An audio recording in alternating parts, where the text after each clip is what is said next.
Dito nga pala guys, pupunta kami ng ng tawag dito lake. Dahil kami ay magka-crabbing. So yan, ang sasakyan ni Boss Arding. Hilux yan, full setup yan. With antenna and radio yan, paalis na kami dyan guys. So lahat kami na halos lahat kami nagtatrabaho dito sa ball motor yan.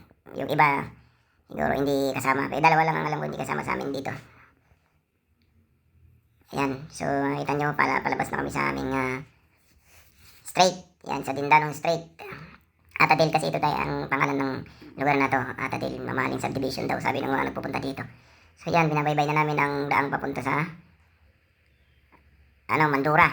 Lalampasan lang namin yung Mandura na yun, Ayan, makikita nyo guys yung mga nadadaanan naming mga bahay. Magaganda.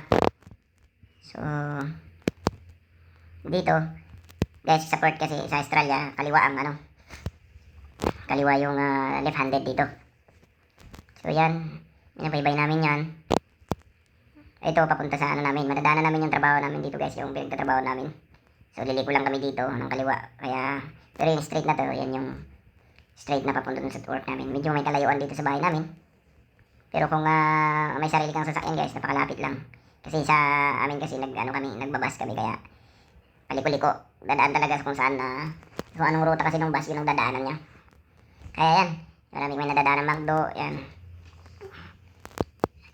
Mas marami akong nakita ditong McDo kaysa Jollibee.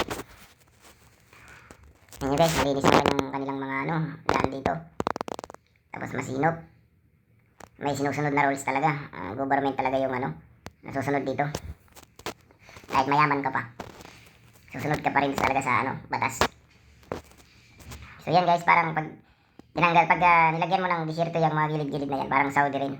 Parang nasa Middle East ka lang din, diba? Yung halimbawa yung Dabam, napapuntang Riyadh yan. Kapag nakita nyo dito guys, yung mga puno, parang yung malapit na siya sa dagat, yung itsura ng mga puno. So yan, medyo tumatakbo lang kami ng 80 to 100 dito guys kasi ang limit kasi dito, ang speed limit nasa 100 lang. So nakita nyo, magkahiwalay talaga yung papunta at pabalik. Halos sa dalawang lane din yung pagitan nila. So yan, makikita nyo, malinis. Bibihira yung mga overtake dito. Nasa priority pa yung kung talaga yung priority. Yun ang sinusunod nila para iwas aksidente. Ay, hindi ko sinasabing walang aksidente pero mayroon pa rin yan.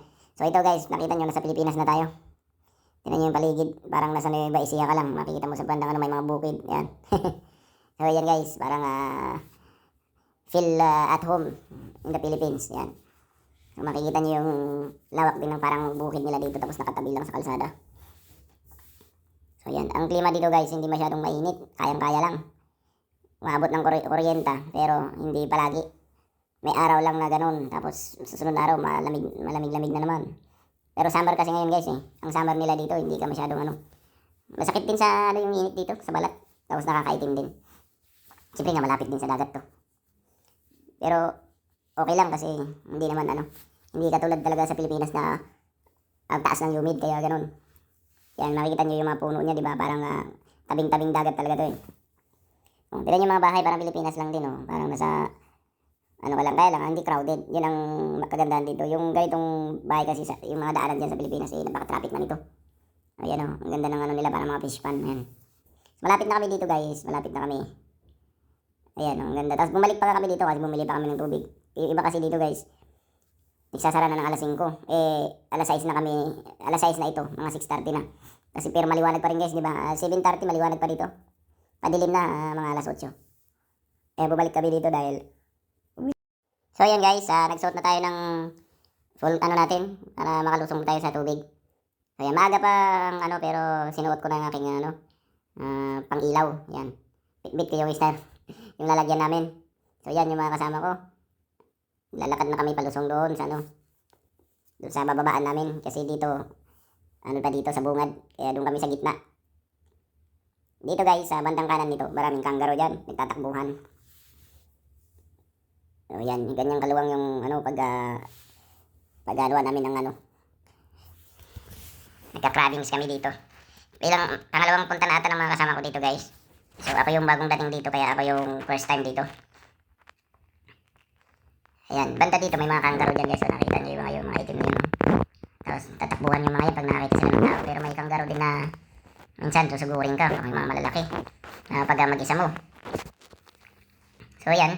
Yan siguro yung kinakain ng mga kangaroo, yung mga ganyang damo. Hindi ko lang sure kasi hindi tayo taga dito. So yan guys. Hawak na kami ng tag-iisang panghuli ng limasag. Ayan. Tatat na yung mga kasama ko manghuli. Yan yung lalagyan namin, maliliit lang. Kasi ang per dito, per head, mga 10 lang ang limit ng huli. Hindi ka pwedeng sumubra lalo na pag may ranger, yung tinatawag nila na nag-check. So yan, maliwanag pa dito guys kung mapapansin nyo, pero mag-alas city na dito. Ayan. Mga ilang metro na lang, doon na kami lulusong. Parang pupunta lang ng si Boss Aris, So guys, maya-maya dadami na yung mga manghuli dito. Tapos ang mahirap kasi dito guys, maalon. Pag mahangin, mahirapan ka manghuli ng limasag dito.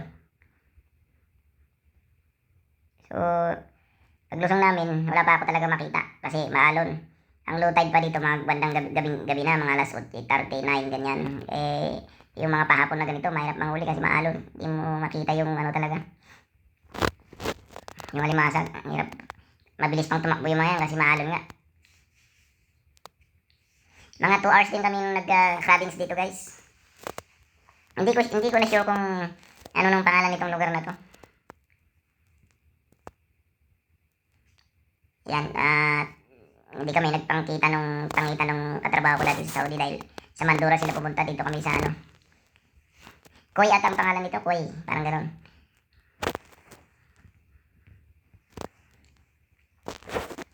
So yan, lulusong na kami. Nakita nyo marami nang nakalusong, mga ibang din, mga Pilipino din yan, kasi Pilipino mahilig talaga sa crabbings yan. Mga Pilipino karamihan dito nagpupunta para mag-crab. Ang huli ng limasag. So yan, inayos ko lang yung yung lalagyan, tinatali sa akin nung kasama ko si Sir Arden yan. Yung iba naka position na, ang huli na. Pero dyan sa time na yun guys, nag-iilaw na ako kasi madilim na sa tubig Yan yung ganyang mahangin at yung kalakas ng alon, wala kang mahuhuli sa ganyan kasi mahirap. Mayroon siguro mahuhuli ka pero mahirap. So yan, first time ko mag-crabbings guys, dito pa sa port. Ayan, nakatali lang sa akin yung lalagyan namin. Maaga pa dyan guys, pero madilim na dun sa tubig pag tinignan mo yung ayan madilim na yan mga kalating oras na guys, madilim na. Nakita nyo, in-set up ko yung aking pang spot. Ayan. Parang lang So yan, sunod-sunod lang ako sa mga kasama. Tapos tiniray ko bang huli. Maliit yung nahuli ko guys, may sukat kasi ng dito. Pag sinukat mo, hindi yung magdulo na matulis sa likod ng ng limasag. Hindi po pwede yun pag hindi sakto yung sukat. Kaya yan nakita nyo na first time ko niya, nakakangalay din. Mahirap makita ng limasag. Tulad yan, maaga tapos mag-i-spot ka na. So maya pa guys, mayroon akong nakita sinakbot ko. Yun maliit pala. Bandang gabi na kami nakahuli ng marami-rami guys. Maganda kasi pag nag-fishing ka dito, kaya nag-crabbings guys, may ulam ka, hindi lahat binibili para at least hindi na mabawasan yung pinagpaguran ba. Kailangan ulit magpagod para makalibre ka ng pagulam dito.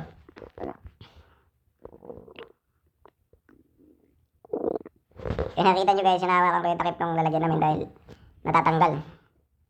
Kaya mahirap sa puntok pa bag. Sa side ko na yan kasi dalawa yung hawak ko. Tapos nagbibideo pa ako. Nakita nyo guys, meron kami nag-uusap kami ng mga kasama namin kaya tawa-tawa ako dyan. So ayan, sinusundan ko na sila. Meron ako nakita kaya sinakbot ko na, pero maliit.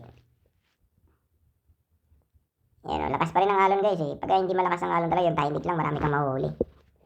Hindi katulad kasi nito, oh. Tapos kapag tabi-tabi kayo, tapos maalon, hindi mo makikita basta-basta yung limasag kasi ano din, naglalabo yung ano, tubig. Kasi yung buhangin ay ano din pag magkakatabi.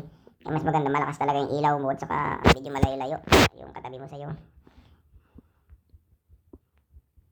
Yan, tinatry ko na siyang tinatry ko na manghuli dyan. Tingin-tingin na ako kung ano ba talaga yung limasag na yan. Tingnan nyo, maya-maya may nakita ako at sinakbot ko. Hindi pala po pwede kasi maliit pa. Kaya marunong din kami mga nakasalubong ng mga Pilipino dito. Mag-asawa, yung iba pamilya. Talagang din sila ng pang ulam. Para makalibre man lang ng hindi lahat binibili kasi alam nyo guys. Pag lahat bibilin mo dito, nako, ubos din ang sahod mo. Yung iba nga nagsa-sideline Tayo, bago-bago pa tayo dito, hindi muna tayo magsa-sideline. Saka na kapag marami na tayong kilala. Mababait naman ang mga tao dito at saka mapayapa din dito guys. Hindi siya Ayan guys, nakita nyo. Maliit yan. Kaya nakawalan ko rin. Pero in-enjoy ko muna. Yung limasag. Hindi ko muna pinapakawalan agad. Ayan guys, ang liit. Pero mga bandang na guys, nakahuli na kami ng marami. Yan, yung magkabilang dulo na may tulis dyan. Diyan sinusukat yan, may panukat talaga yan guys. Kung ilang centimeter. May panukat dyan. May dala-dala pa rin panukat. Yan guys, gabi na yan. So, pauwi na kami yan guys. Paahon na kami. Ayan yung mga huli namin. Yan, yung mga maganda dyan, yung mga blue, yung mga nakikita talaga yan pag inilawan mo. Yan guys, tahimik lang naman yan pag nahuli mo na, nilagay mo dyan, hindi na sila aakyat. Andun lang sila. Paahon na kami dyan. So ito, nakaon na kami. Yan. Lalakad na kami pabalik doon sa paradaan. Kasi pinag-iwanan namin ng mga gamit namin. Nag-iilaw ako ng kanggaro dito guys. Mayroon isang tubakbong kanggaro. Naiilawan mo yung mata nila. Kaso ilap yung mga kanggaro dito. Pag may tao nagtatakbuhan. So yan. Kailangan yung dala mong flashlight tagal dito. Tagal malubat pag maganda yun sana ang kailangan natin pag ilang oras tayo magka-cravings kasi pag nalubat ka ang hirap makabalik at may extra ka ding baterya. Yan yung timba na yan ay nawakan ni Gonzares yan, puno yan. Saka yung lalagyan nila Sir Ace, puno rin yun.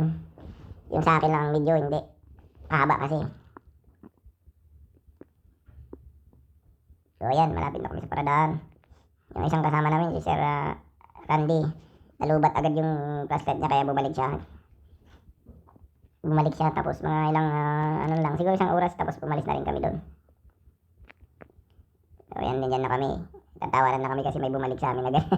Nalubat agad yung flashlight. Ayan nga guys, pabalik na kami. Mga isang oras ang biyahe doon, papunta doon.